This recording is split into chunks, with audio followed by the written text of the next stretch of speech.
Hey guys, welcome back. Tisha here, and we are back for another Sister Wives Season 14 review. And I am confused. Confused is me. Confused is she. That sounds like some Dr. Seuss rhyme.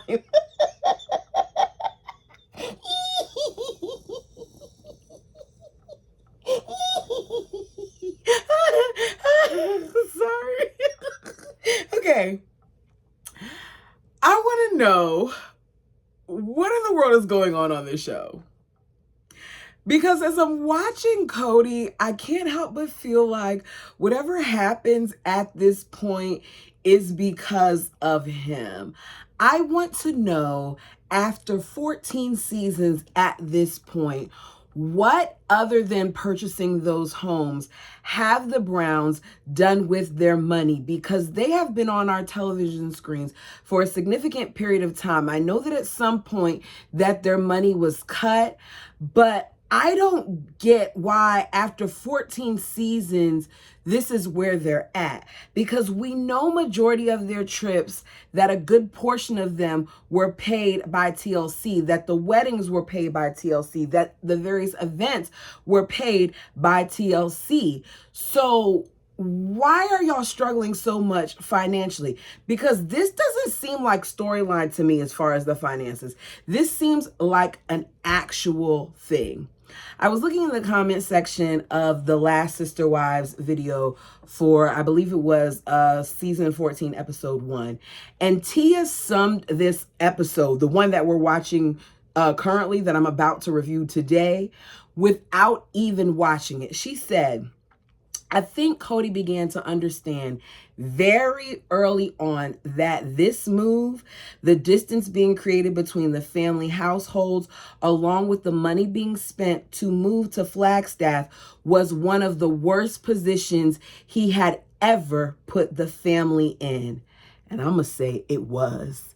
It really was. But he had to continue going full force ahead. He understood at the point of moving everyone into 3 homes that this move could really jack his family up a lot. And it did. But continued to play in their faces, lying about Flagstaff, where the family needed to plant roots, all because of Robin's need to get Dayton set up for school. Now, they have never come out on the show and said this, but it very much so gives this, and some of the older children, I know McKelty is one of them, have confirmed that Dayton's schooling was one of the reasons why they moved.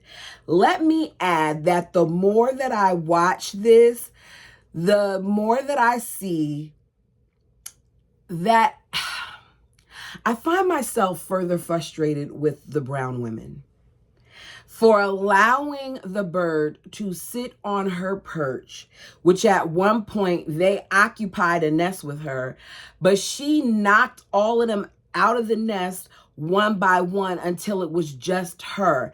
And I feel like I do not understand how these women allowed it to go down like this. So do me a favor and hit the like button as we begin. So we begin this episode hearing from Meri, who is still living in Vegas.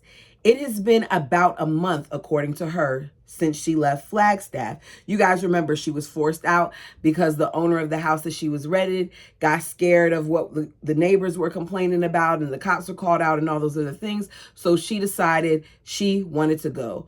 According to her, when she finds another place to rent, she'll go ahead and move back to Arizona.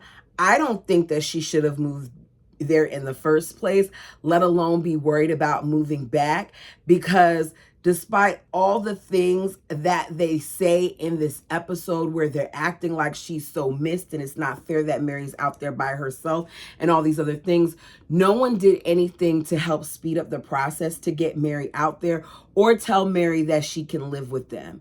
So I don't really feel like they missed her. Even the kids, who supposedly hadn't seen her in a long time, didn't seem overly excited when they later saw her sitting at the table, but we'll continue. Originally, she wasn't going to try and look for anything. She told Cody she was going to wait until after the other kids, were done with after the college students got back. But one night she was scrolling on her phone and she happened to look and she found something that she felt like was beautiful and it was perfect. The only problem is that the rental wouldn't be available for a couple of months. Doesn't seem like a problem to me, especially because at that point, they've already had a significant amount of expenses coming out of the family budget. So you being back home actually would help, because that would give them a little bit more wiggle room, because rather than paying for 4 rents and 4 mortgages, you would just be paying for 3 rents and 4 mortgages. I'm saying just like that's just a little bit. It's a lot. It's a lot to ask. They overly, they hemorrhage funds to a point that I'm looking at them like, you guys are the reasons why you're where you're at. Because why these expensive properties? Why these big behind houses? Why these expensive? It doesn't make sense the way that we moved moves. Meri says she's okay with being by herself for now, that they've had a lot of struggles as a family, and she's, trying to be careful about how she's expressing her feelings, because she feels like at times it's uncomfortable for her family when she kind of unloads on them, and it's hard for her to be open and vulnerable. I still feel like after all this time, her not being able to do that shows that there's a bigger problem. And part of me wonders if it's a polygamy thing or if it's just a Brown thing, because it seems like, based on, I'll use the Dargers, for example, when we read their book, they were allowed to express themselves. They even, confided in each other as wives. So I don't know what it is, about the Browns. So she doesn't want to cause any conflict, and as a result, she puts a wall around her. She says, so I'm sitting here and I'm talking about my emotions, and it's probably going to be hard for my family to hear this, because I really don't know where we stand. They don't like dealing with their issues. I don't know why you don't know where you guys stand. They have this tendency to open up their suitcase, start to unpack some things, but rather than leave the stuff, like if let's say like you went on a trip and you had a suitcase and it had a whole bunch of clothes in it, and you start to put things away, rather than putting things away where they belong, they tuck the stuff right back into the suitcase and they don't deal with it. They just shove it to the side, and then they begin to unpack again, and then they put it right back. I know that's a stupid, crazy analogy, metaphor, whatever I just said, but my point is they take 2 steps forward, 4 steps back. Yeah, that's a lot better. Why didn't I just say that instead of talking about a suitcase?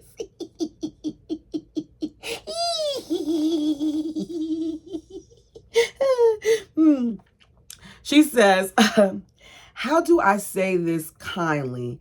They keep asking me all the time, are you coming? Are you coming? Are you coming? And we see all the various flashbacks of them saying, Meri, we don't know if you're coming. And Meri, you don't seem like you're really on board with us. Or Meri, I feel like we're dragging you. And she says, I'm tired of them asking me that question. I don't think that there's any way to say it kindly. I think all you need to say is, I'm tired of you all asking me that question, which she's already expressed it. She wants them to stop. It's clear that they expect for Meri to respond in a particular way, especially Cody and Robin. And just because she's not overly excited about it, and she's not faking it like some of the other wives, they keep bothering her. The other wives are lying about how they're excited for this move and all these other things. Meanwhile, Meri is telling the truth that she's hesitant and she's reluctant and she's gonna go, but she didn't really feel like it was the best idea. And her being honest is a problem. Pick what you want her to do. Do you want her to be honest about her feelings and tell you all that she's not overly excited about it, but she's going to go? Or do you want her to fake it just to make you feel good? That's the problem. Cody oftentimes expects for his wives to put their feelings aside just to make sure he's good. So Meri says they may feel like, she didn't fight to keep the rental, and she used that as an excuse to come back because she wanted to come back, but she didn't fight because she didn't want to deal with that energy. At that point, she just wanted to go. She did what was best for her. And some of you all said in the comment section that you feel like Meri made the right decision and that you would have left too. And I know that I was, fussing and carrying on and saying, that I would have did this and I would have did that. But I cannot knock Meri for deciding to do what she wanted to do. I just know that me personally, I would be getting more than a refund back. I would. Because it was just too much. Oh, I can't remember. Someone said you would sue for emotional duress, and I got a kick out of that one. It's just, you're acting like, oh, it's nothing that this lady sat here and picked up her house and moved in there and settled for a little bit. And knowing Meri, she already probably started unpacking things just for you to tell her that she needed to move out. It's inconsiderate. Back in Arizona, the wives are acting like they're so overly concerned about Meri being by herself. Christine says it sucks that she's there by herself. Janelle feels like, once again, we're just disjointed.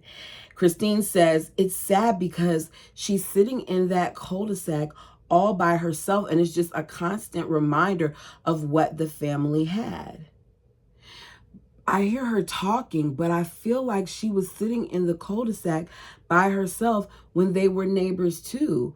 And Meri kind of confirms it later because she says, although I didn't see them every day, I knew that if, something was going on that they were near, which means y'all were living separate lives even in Vegas.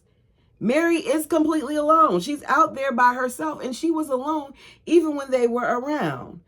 Back in Flagstaff, Christine lets us know how much Truly is struggling, that she isn't excited about school and she struggles with change and she loves to be to herself. She says that she loves routine and she loves home, and Vegas is all that she remembers. So she goes to, register Truly, and she comes back to say, everything was good and registered Truly. And she ended up telling all the family business. She was telling her principal how she has, multiple moms. She has 4 moms, and she has a brother by the name of Solomon that's going to be going to that school. And after all that Christine says, the only thing that Cody hears is that she just said that she had 4 moms. So Cody's like, she didn't say that she had a dad. And Christine is like, I said, that she has a dad. And he was like, no, she didn't say that she had a dad. And they're laughing about it. But it's clear to me that Truly didn't mention him because even at that point, he wasn't present. I said this before. My father, military man, spent a lot of time when we were younger on deployment, right? He was deployed a lot, frequently.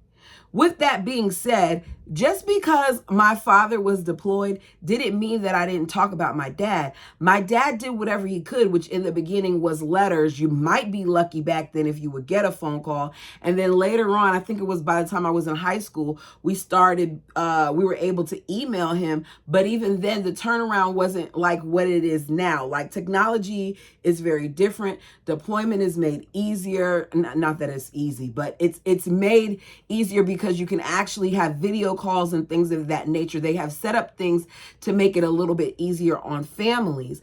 And I talked about my dad every chance that I got because my dad was present. The moment that my father was on U.S. soil, he did whatever he could to make sure that he saw his family.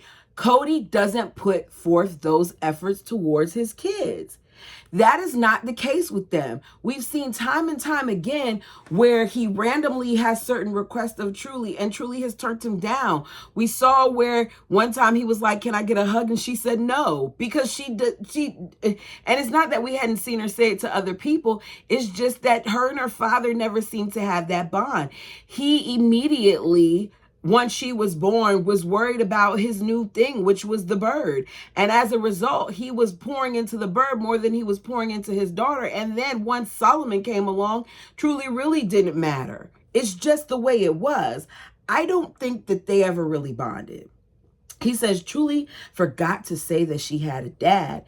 He then attempts to make her feel bad about not mentioning him. I don't know how old she is, if she's 8 or 9 at this point. Maybe she's 7. The point is, why are you making this little girl feel bad about the fact that she went to registration and she didn't mention you? How about you congratulate her and be thankful that she actually spoke with the principal, and despite her struggles, despite the fact that Christine said all those other things beforehand about how she struggles with adapting and change and all these other things, that she went to the school and she had a good conversation where she wasn't afraid to speak up and talk to her principal. No, it's too much for him to be able to see that. We go back to Vegas, and Meri is sitting at her desk, filling out whatever she's doing to send in the final part of her rental agreement, and she gets startled based on the noise that's going outside. So she goes outside to see what the builders are doing, because the builders are preparing to put up walls in between each of the houses before they are sold. So Meri gets emotional thinking about how much they've put into the homes and how much they put into the yard and how they wanted to make sure that they kept the yard open so the kids could play and all these other things. Why would they put so much money into the yard with the trees and the foliage and the green fake grass and all those other things that they did, if they knew that they were going to be moving, if they knew that they were going to leave? It doesn't make sense to me. Meri says, this last year, we've been working really hard on the family, and now she doesn't know what to expect. And I said, okay, this last year, y'all have been really working on the family. You've been really working on the family since we've seen you on the show. That's what all those frivolous ceremonies were, and counseling sessions and all these other things. Here we are all these years later, and we're still working on the family. What are y'all doing? We're back in Arizona at Robin's Rental. Cody says, it's been weeks since we've moved to Flagstaff and we haven't gathered as a family. Understand that weeks is almost a month, because Meri has already told us that it's been over a month since she's, been back. He says, we got hooked on the idea of the move and it's just not working out. Did they get hooked or did they get bamboozled? Because I think some of the wives were bamboozled by the Feathered crew, because they didn't really understand what they were getting themselves into. So during one of Meri's visits, because supposedly she comes back and forth, I don't know what she would come back and forth for, because she's not having time with Cody. She's not in the rotation of the wives. She obviously isn't welcome to stay at the mom's house. So what exactly is she coming back for? I don't know. But she's coming back. And he gathers them for a meeting to discuss the family's finances. They're in trouble, you guys. Christine, at that point, is the only person with her home in Vegas on the market. Cody says they have 4 mortgages, 5 if you include the land. And I'm confused, because doesn't he mean 6 mortgages? Correct me if I'm wrong, but they have 4 houses in Vegas with a mortgage. They have 1 in Flagstaff with a mortgage, because Christine has a mortgage. And then they have another mortgage based on the land for Coyote Pass. So where is he getting his numbers from? That makes 6. Did he forget Meri's house, or did he forget Christine's house? Which just so happens to be the 2 wives at this point that he seems to be the least interested in. He adds, we're paying rent 3 times. Janelle says, at this point, before we get into this, it would be great if we have our first, to have our drink, some type of alcohol related beverage before we discuss this. And she's chuckling, and they're sitting there looking at her, and she quickly reminds us that she's just joking, because in their religion, they don't really partake in those type of beverages, which we already know this. We've heard it time and time again when they went away on vacation, at the weddings, we know.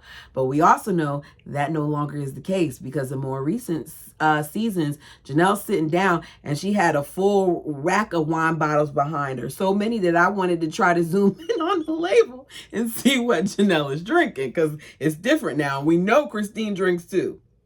So Christine says, I don't know why he's sitting here and he's talking about these finances and why he just doesn't come out and say that we're drowning, because everything that he was hoping for and everything that he was saying that this move would help save us from hasn't happened, because rather than saving money, we're losing money. We're drowning. And I don't know why he just doesn't say we're drowning.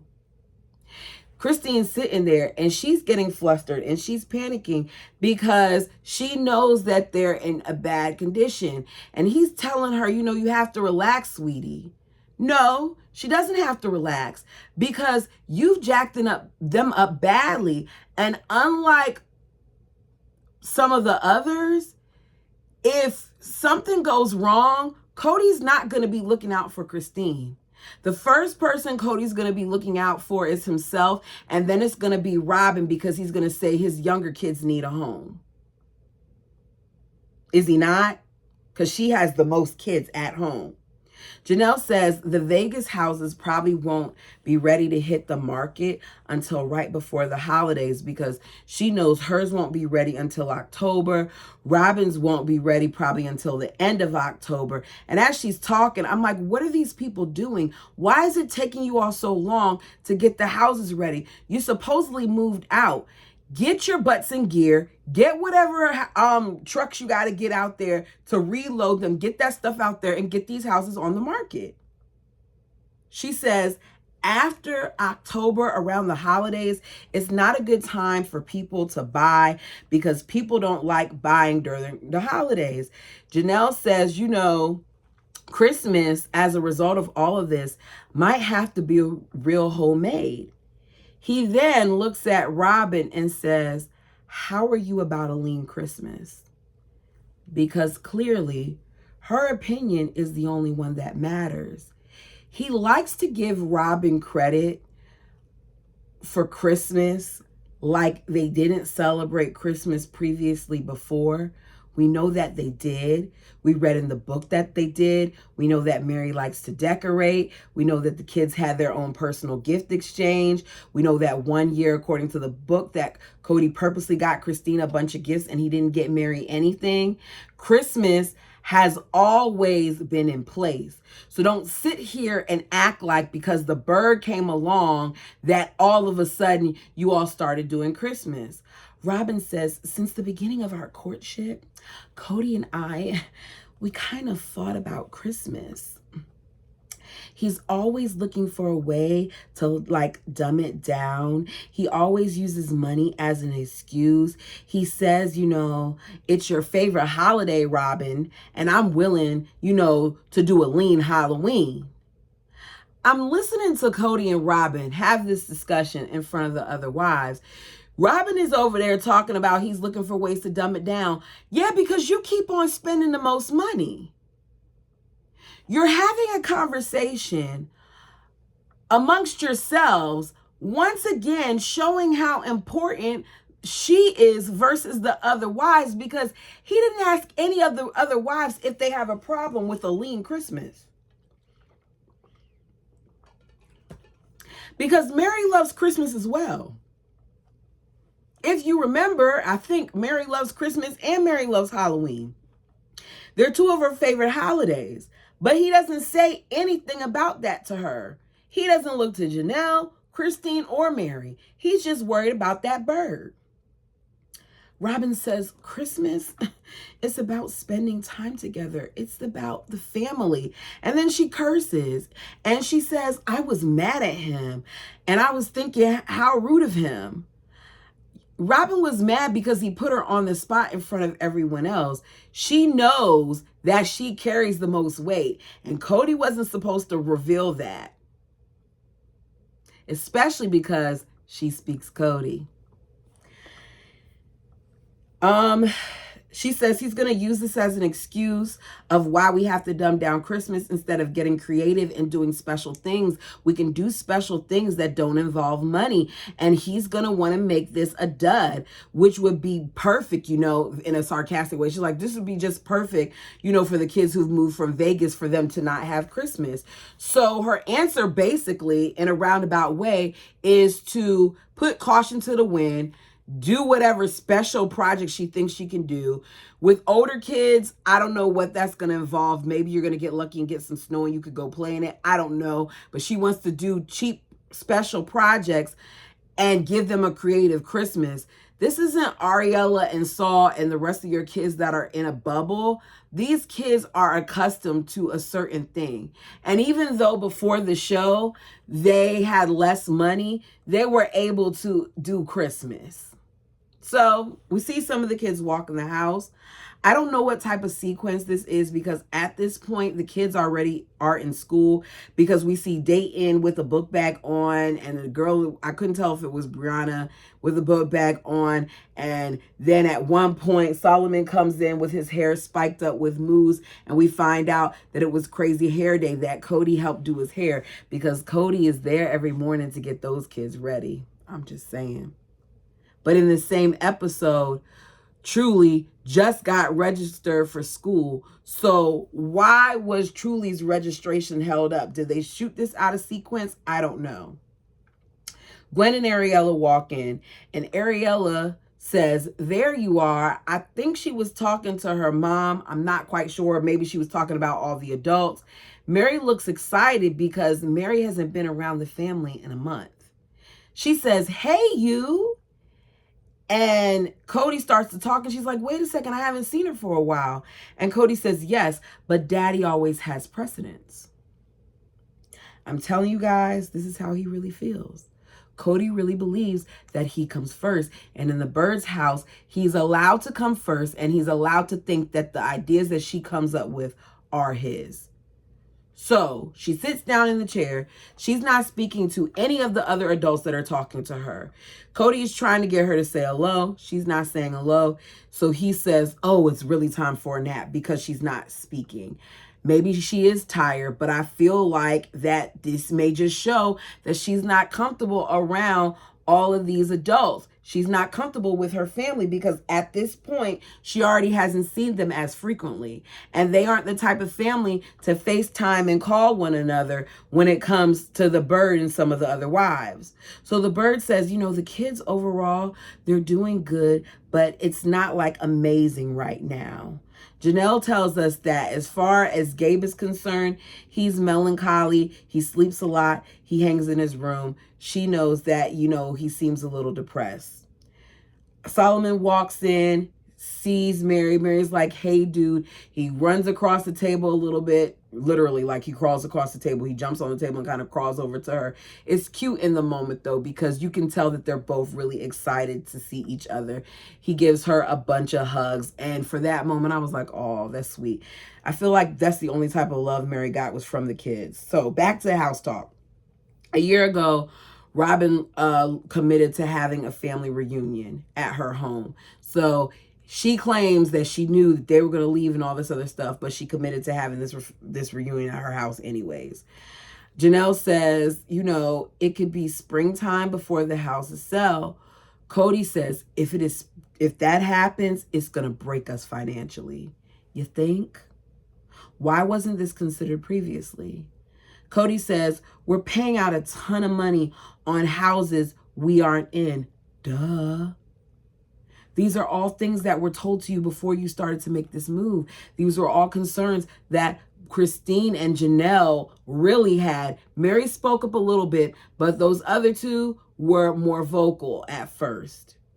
He said, is there any way we could put the, you know, Robin's house on the market like a week sooner? What is that week going to do? What is it going to do?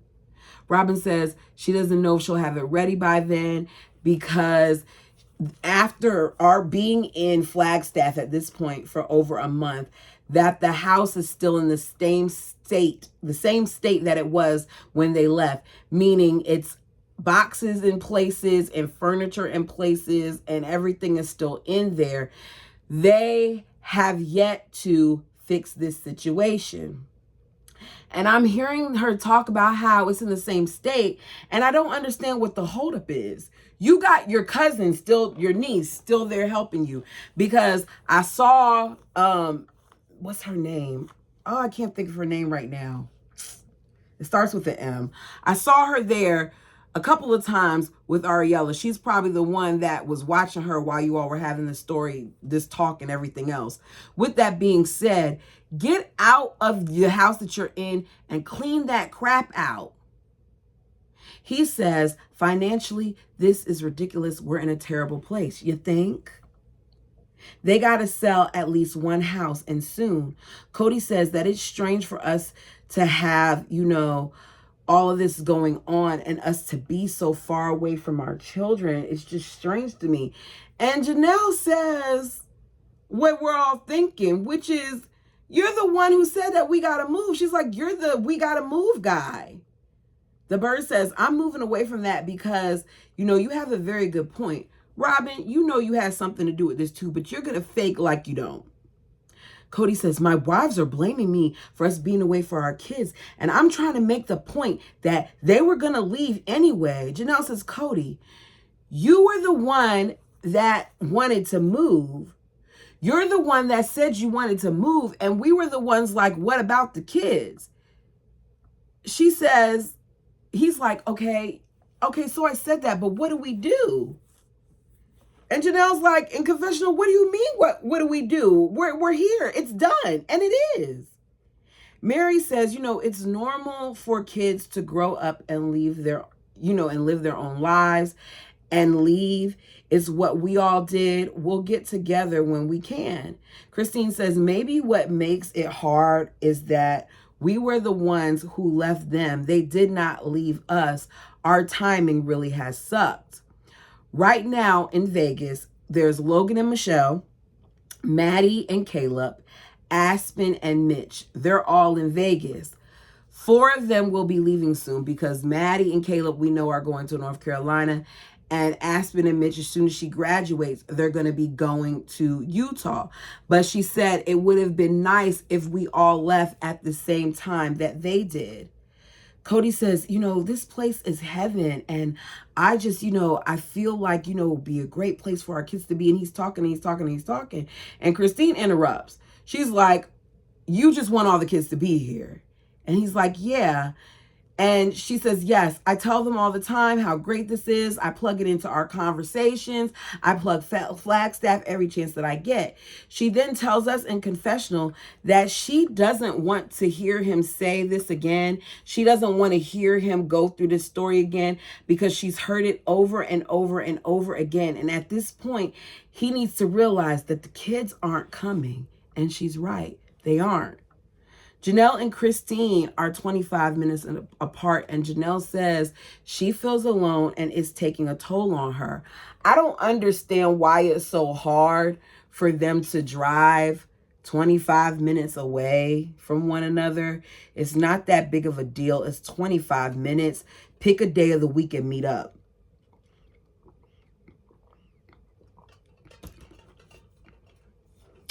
She's like, whatever we do, we got to sell. We hear Robin as they show us the cul-de-sac in Vegas. I thought several times that we're just super stupid and insane for moving from this cul-de-sac. And it's weird. It's like a temptation, we could go back to Vegas, but it's like, that's crazy. That's nuts. And she chuckles again. Robin is fine. Robin is not struggling. Robin looks fine sitting in her huge house with all that long table before her. Whereas Christine and Janelle and even Meri look like they're struggling a little bit. Cody is struggling, he says, and he needs a boost. So we see, all the kids getting their food and putting it together, and we see some of them sitting down. And I notice as they're sitting down that it seems like Robin's kids are by each other because I see Brianna and Aurora sitting next to each other at the table. And Christine's kids are like plating their stuff along with Janelle's. So you can already kind of see like there's a little bit of a, switch. And I may be over analyzing it. It's just what I noticed at that point. So Cody needs a boost. So the family heads to Coyote Pass because at one point they're all going to grow old on that beautiful porch while facing that view. Janelle's words. They tell them that they're going to go on a field trip.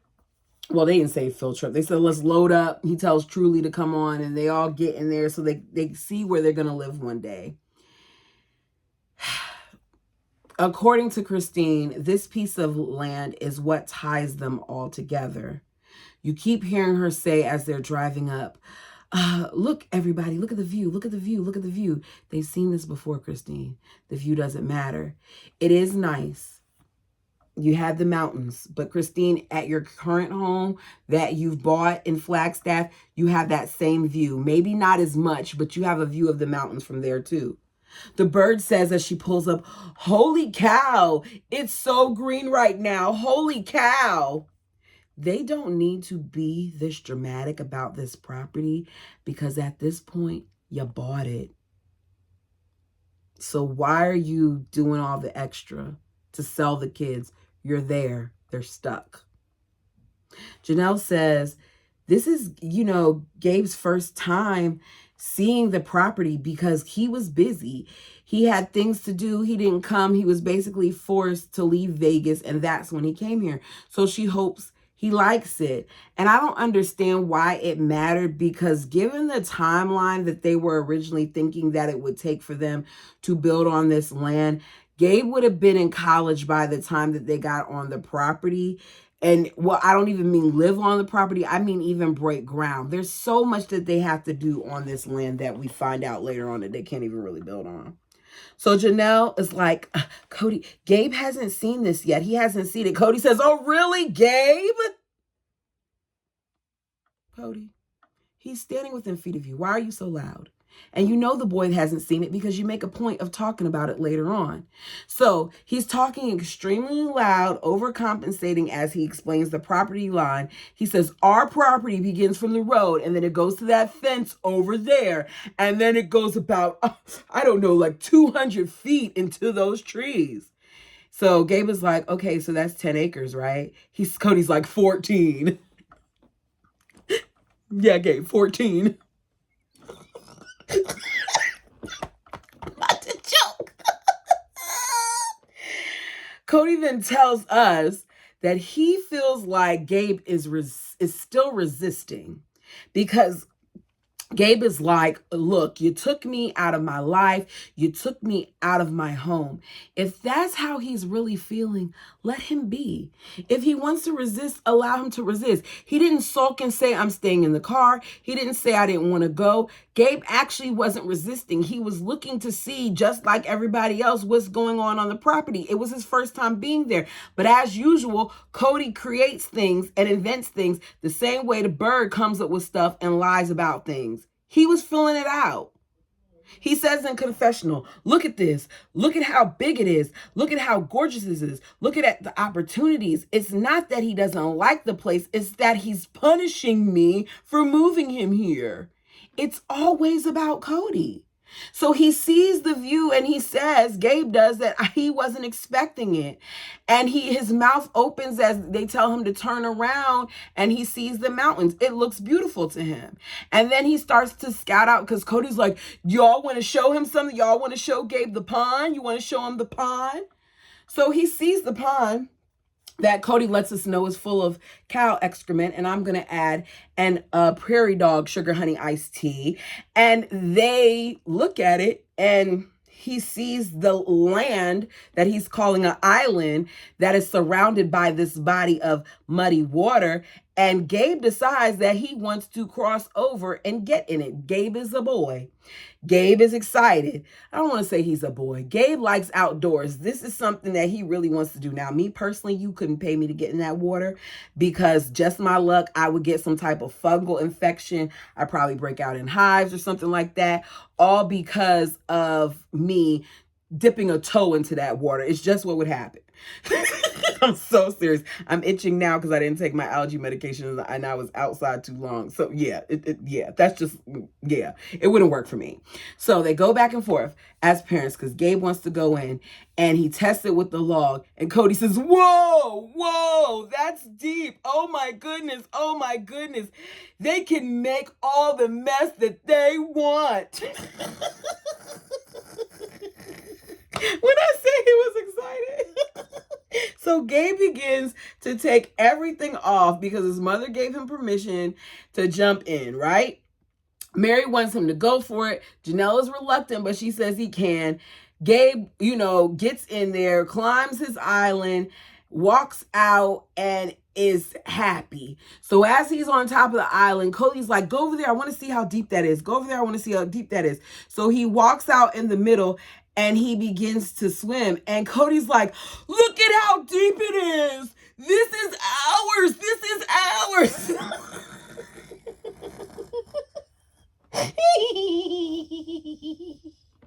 Sorry, y'all, I'm so loud, but he was really loud. He says, all of that came from the rain, and I'm excited. The bird has now talked about, how the twins that we, know that they were. And she says, the triplets are also so competitive. The triplets are competitive. And as soon as he said that this is the land, his land, they decided that they want to conquer it too. Whenever I hear Robin say the triplets now, knowing that it was just the twins because Gabe and Gwendolyn birthdays are days apart, it aggravates me that she calls them triplets and now has the family doing it well. Gabriel's birthday is October 11th, 2001. Gwendolyn's is October 15th, 2001. How about Aurora's? Isn't even in 2001. Aurora's birthday is April 13th, 2002. So how is she a part of the triplets? Now, I know there can be twins that are born on different days, but triplets, this is what we're calling them because Robin came up with triplets? Yeah, I'm over the whole triplets thing. Next thing we know, Gwen jumps in, then Isabel, then Aurora, then Savannah, and it's just all the girls in there with Cody. Well, I'm sorry, Cody's not in there yet. All the girls in there with their brother. So I was smiling as the kids were jumping in. And I was full of laughter until Cody stripped. And if I remember, I need to put a picture of the way that he looked in that thumbnail for those of you who never watched this show. Because Cody stripped and Cody was in his underwear that he already warned this was going to be saggy because according to him, he lost 10 pounds since the move. And as soon as he took off his shirt, I was just trying to locate all those abs that he's always talking about, that six-pack that he has. I was trying to locate it and I could not find it at the all, okay? They talk about all the things that are possibly in the dirty water. He strips down. He walks in there. He said, I've been going through this whole thing for 3 months of moving and I just feel like yelling. I feel like expressing some kind of,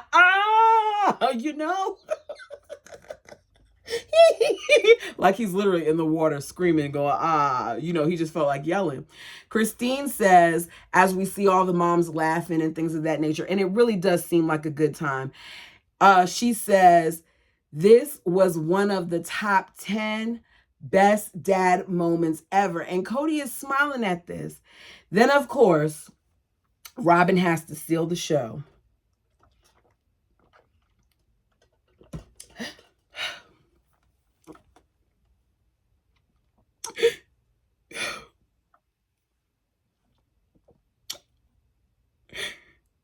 You've been talking about wanting a piece of land for 3 years.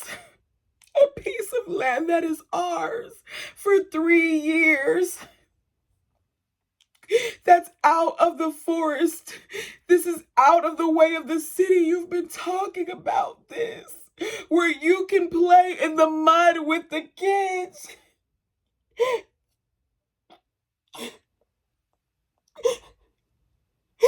And here you are. On your piece of land, on our piece of land, playing in the mud with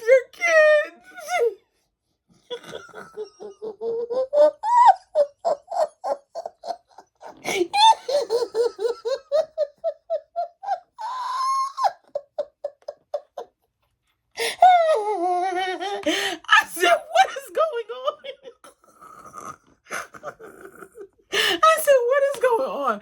Why is Robin sitting here in confessional crying when she's sitting there when they're actually doing it and she's taking pictures like click, click, click, smiling. But here you are crying and being dramatic about him playing in the mud. Cody says, as much as, I'm seeming confident about this, I wonder if this, if we've done the right thing with this move. It's all that I wanted, but when we're not at this property, I forget, that we've gambled because we're not together and we are far apart.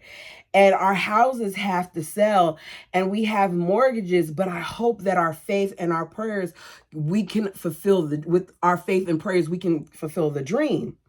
And, they ended basically on that. I personally feel like they need those houses in Vegas to sell before they even think about anything else. And listening to this and seeing the dramatics of Robin and seeing how it's been a month and the kids haven't gathered as a family, it just shows you how quickly they fell apart. But you all, tell me what you think about this. Sorry if this video was all over the place. It's late and y'all know how I get when it's late. I hope you understood what I was saying though. I'm going to be trying to do better with the next one because I got to knock some of these out. I'm going to be going out of town this week. My hope is to have all the videos up that I'm supposed to have up, because y'all know that I like to give you all at least 5 videos a week. I know I'm not going to have time to do my crime video this week, but I'm going to try to do my Bridgerton one, and I'm going to make sure that I do the books because I'm going to be gone for several days. But thank you all so much for watching. Until next time.